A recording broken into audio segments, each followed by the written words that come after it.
এটি মানুষের ইতিহাসের সবচেয়ে নিষ্ঠুর নির্যাতন ছিল। সে লোকটির শার্ট ছিঁড়ে ফেলল এবং তার হাতে বরফ জমানো তরল ছিটালো। তারপর সে একটি অ্যালার্ম ক্লক সেট করলো এবং লোকটির ঘাড়ে ঝুলিয়ে দিল। এরপর একটি স্টিল রিং শক্ত করে তার হাত জড়িয়ে দিল। তারপর ট্রেনের ভলভ খুলে লোকটির হাত বাইরে টেনে আনা হলো। বাইরে তাপমাত্রা ছিল -100°C। লোকটির চিৎকার এতটাই ব্যথাদায়ক ছিল যে শোনার মাত্রই রুহ কাঁপত। কয়েক সেকেন্ডের মধ্যে তার হাত সম্পূর্ণ বরফে পরিণত হলো। হঠাৎ একটি 80 পাউন্ড ওজনের লোহার হাতুড়ি আনা হলো এবং তার জমে থাকা হাতের ওপর আঘাত করা শুরু হলো। লোকটির চিৎকার আরো গভীর ও ভীতিকর হয়ে উঠল, কিন্তু বাকিরা নীরব ছিল, কারণ তারা নিম্ন শ্রেণীর মানুষ ছিল। তারা আবর্জনায় ভরা পিছিয়ে থাকা ডিব্বায় ঠাসাঠাসি বসেছিল, যেখানে প্রতিদিনের খাবার পোকামাকড় দিয়ে তৈরি হতো। কিন্তু এই হতাশাজনক জীবন তাদের ধৈর্য ভেঙে দিল। একদিন তারা সিদ্ধান্ত নিল বিদ্রোহ হবে। এই সময় জ্যাক দেখল একজন সৈন্যের হাতে বন্দুক আছে, কিন্তু সে সন্দেহ করল যে বন্দুক ফাঁকা। সেই সন্দেহ পরীক্ষা করার জন্য জ্যাক হঠাৎ বন্দুকটি ছিনিয়ে নিল, নিজে ট্রিগার চাপালো। সকলের নিঃশ্বাস থেমে গেল এবং সত্যিই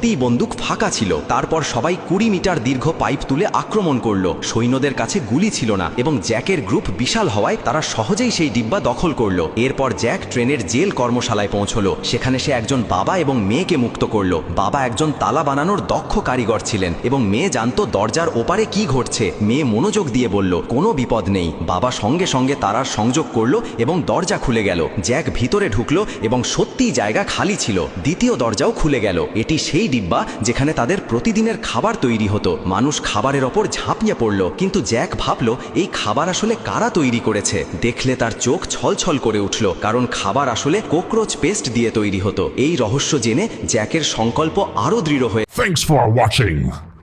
Follow for more video.